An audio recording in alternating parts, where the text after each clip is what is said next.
Hello, I'm Braden Baumbach, and this is Biased Facts. Today we're continuing our conversation on books, and we have our three contestants again. Morgan Hughes. Faith Noster. Hannah South. And today's question is going to be, what is the best book with the main character's name as the title of the book? I chose Alice in Wonderland. I chose the Harry Potter series. And I chose The Great Gatsby. Oh man, those are good choices. Faith, you want to start us off? Yes, so in case you've been living under a rock for forever, Harry Potter series is about a boy wizard who lived under a staircase at his aunt and uncle's till the age of 9, where he found out that he was a wizard and attends Hogwarts School of Witchcraft and Wizardry. And during this time, he figures out the origin of his parents' death. He befriends Ron Weasley and Hermione Granger and tries to stop Lord Voldemort from killing and taking over the wizarding world. And it's a pretty amazing series. I absolutely loved it. I started them when I was in the 4th grade, and I'm completely obsessed with them. So I just thought it was like the best book. The books have sold over 400 million copies. J.K. Rowling became the first billionaire author because of it. It was on the New York Times, Chicago Public Library, and Publisher Weekly Best Book list. All of them have been on there, so I just think it's a really good book. Series. All right. Hannah? Well, I chose The Great Gatsby because it's the best.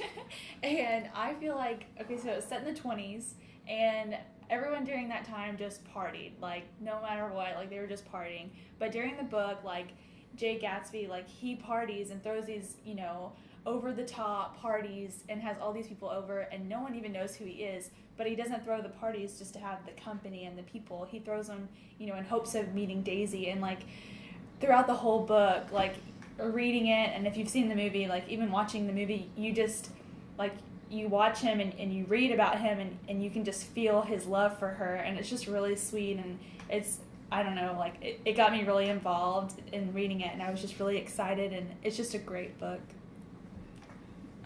Okay, so I chose Alice in Wonderland just because it's a classic, and I just really like the concept of the book because, I don't know, you kind of get this sense that maybe she's dreaming, but on the other hand, maybe she's not dreaming, and you don't really know. And I think the book applies to all ages and all genders, so, like, I just think it's really cool because there's a lot of deeper meanings in the book that maybe like a child wouldn't catch. But, like, for instance, whenever the caterpillar is asking Alice who she is, he's literally just asking her what her name is, but her answer is, I don't really know who I am anymore.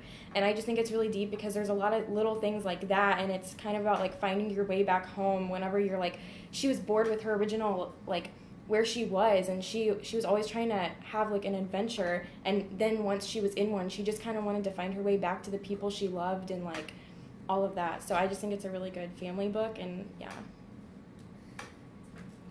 All right. So I'm gonna ask you guys another follow-up question. Like, what do you guys think that your book has that the other two that sets them apart? Well, I think that Alice in Wonderland is a family book, and while maybe The Great Gatsby and Harry Potter might be family books, I think this has more of a childlike approach to it, while Harry Potter and The Great Gatsby have some darker things in them. So, like, this is more of a lighthearted novel, and it's just kind of about, like, finding your way back to your family and how, like, family is really important to you. And I think those other novels maybe have just, like, more of a darker tone to them. All right.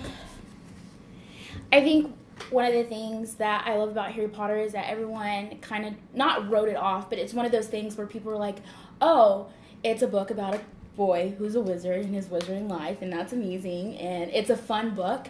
But the more I've, like, dug into it as an adult, yes, it does have darker themes, but it's themes in it that I think are so amazing. It's about love, and not just, like, love, a romantic love. It's about family love and friend love. It talks about class, like how, I mean, like, if you've seen Harry Potter, there's elves in it, and a part that they leave out in the movies but are in the books is that like these elves are treated so badly in their lives because they work for the wizarding families. And Hermione Granger, because she's just a boss. She just like, I was about to say something. She's a boss, and she just takes up this. She just takes them into her care, and she wants to have better lives for them. And it's about facing life even when it's really dark, and standing up to something that's really evil, but knowing that because you know that you're good. And one of my favorite things is when Harry Potter's talking to Sirius Black, and he was like, I just feel bad all the time. I feel myself turning bad. And he was like, there's bad and good in all of us, but it's what we choose to be that makes us who we are. And I think that's so true, and that's what I love about Harry Potter. Like, on the surface, it's a children's book about magic, and underneath, it's about life, and I love that. All right. Anna? Well, so The Gatsby is this love story, but it's not just like a sappy love story where they, fall in love, have this happy ending, but like you read it and you just get so involved with Gatsby, and like you just can feel his love for her, like just reading it, and like he went to like the extremes to, finally get his way back to her, and it's just like reading it, you just like you want to be her, like, and you want someone to like search for you and like want you like that. And it's just a really like, I don't know, I think it's a great book because it gets you involved, like not only with like wanting to read more, but like with your emotions. Like your emotions get tied up in the book too, and like when it's like an escape from reality with that book, because you just want to be in that book so bad and be in the story. All right. Now that that's all over, I do again have to pick a winner, and so I'm gonna have to go with Harry Potter, because it's Harry Potter for one, and two, there is a lot of deep stuff about life, and it's good stuff. Magic is like real, man. It's the magic in all of us. All right.